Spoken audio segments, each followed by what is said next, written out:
Welcome to the first step of making your own super immune boosting kefir at home. You'll just need a few simple utensils and a few simple ingredients, and you'll be making your own kefir in no time. The first important thing is to make sure you get a good quality kefir. I'll post below the brand that I like to use, and I really love this company because they also give you a great little kefir bug holder which sits nicely in the top of your milk. And you'll also get a few extra sachets. But a good kefir will last you years of this health drink. So, what you need is a glass jar. I like to use about a litre size jar.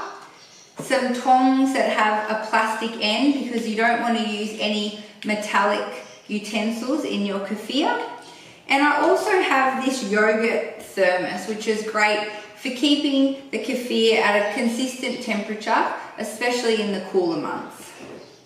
So to get started, for your first step, you'll need some unhomogenized organic milk and also some probiotics. So you'll only need one capsule per batch, but it is important when you're using unhomogenized milk that you do add some extra probiotics in at the beginning. So we'll add in our organic milk. Now we'll pour this in just below the top because we don't want it to overflow once we add in our kefir starter. Now I've also pulled open one capsule of probiotics and I'm adding that in, and I'll give it a little bit of a stir.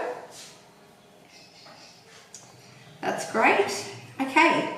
Now all I need to do is add in this kefir pod to the top of the milk, and also it's really important to make sure that you have clean hands when you're handling this, and also always using a clear glass jar.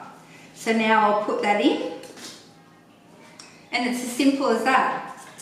Now I'll pop it in here,